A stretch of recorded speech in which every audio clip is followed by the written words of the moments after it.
2 Kings, chapter 4.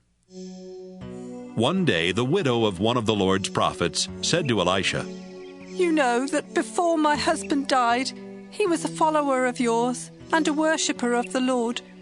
But he owed a man some money, and now that man is on his way to take my 2 sons as his slaves." Maybe there's something I can do to help. Elisha said. What do you have in your house?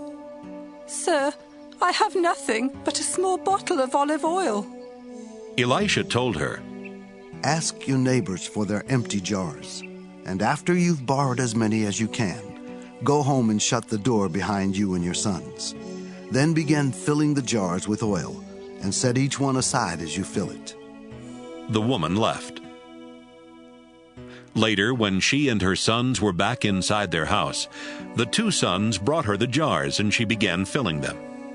At last she said to one of her sons, "Bring me another jar."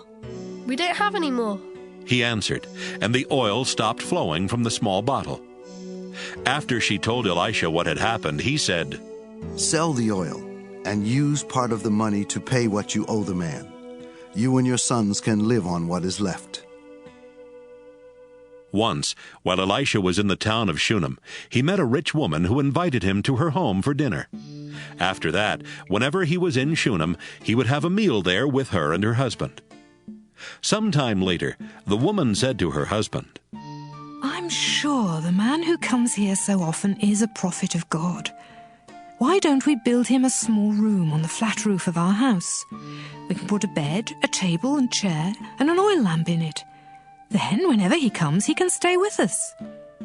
The next time Elisha was in Shunammite, he stopped at their house and went up to his room to rest. He said to his servant Gehazi, This woman has been very helpful. Have her come up here to the roof for a moment. She came, and Elisha told Gehazi to say to her, "You've gone to a lot of trouble for us, and we want to help you. Is there something we can request the king or army commander to do?" The woman answered, With my relatives nearby, I have everything I need. Then what can we do for her? Elisha asked Gehazi. Gehazi replied, "I do know that her husband is old, and that she doesn't have a son." "Ask her to come here again," Elisha told his servant. He called for her, and she came and stood in the doorway of Elisha's room. Elisha said to her, Next year at this time, you'll be holding your own baby son in your arms. You're a man of God. The woman replied. Please, don't lie to me. But a few months later, the woman got pregnant. She gave birth to a son, just as Elisha had promised. One day, while the boy was still young, he was out in the fields with his father, where the workers were harvesting the crops. Suddenly he shouted, "My head hurts! It hurts a lot!" "Carry him back to his mother," the father said to his servant. The servant picked up the boy and carried him to his mother. The boy lay on her lap all morning, and by noon he was dead. She carried him upstairs to Elisha's room and laid him across the bed. Then she walked out and shut the door behind her. The woman called to her husband. I need to see the prophet. Let me use one of the donkeys. Send a servant along with me and let me leave now so I can get back quickly. "Why do you need to see him today? Her husband asked. It's not the Sabbath or time for the new moon festival." That's all right.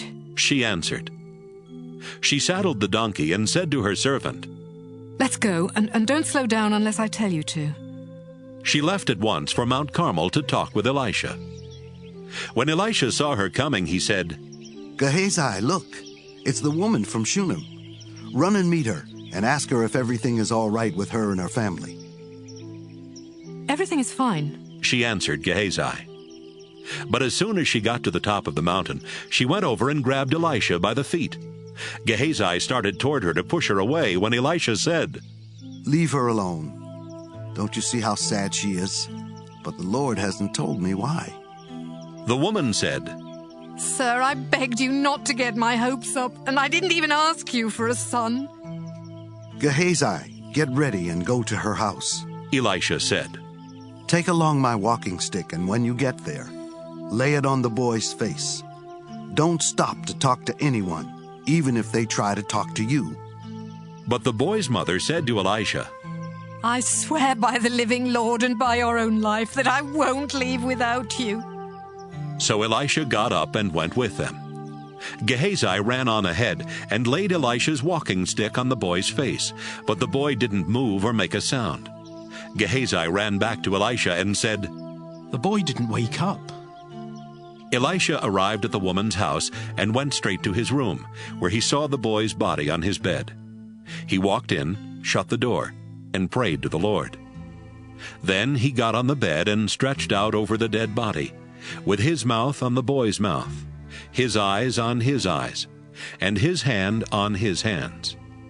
As he lay there, the boy's body became warm. Elisha got up and walked back and forth in the room.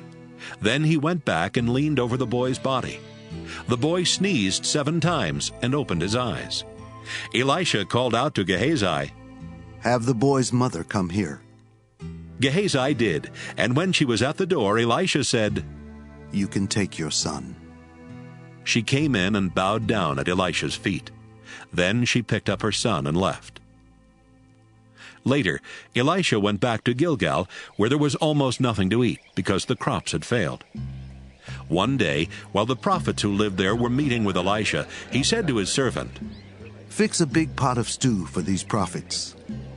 One of them went out into the woods to gather some herbs.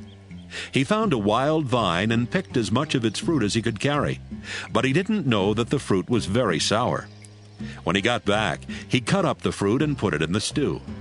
The stew was served, and when the prophets started eating it, they shouted, "Elisha, this stew tastes terrible. We can't eat it." "Bring me some flour." Elisha said. He sprinkled the flour in the stew and said, "Now serve it to them." And the stew tasted fine. A man from the town of Baal-Shalisha brought Elisha some freshly cut grain and 20 loaves of bread made from the first barley that was harvested. Elisha said, "Give it to the people so they can eat." "There's not enough here for 100 people." His servant said. "Just give it to them." Elisha replied, "The Lord has promised there will be more than enough." So the servant served the bread and grain to the people. They ate and still had some left over, just as the Lord had promised.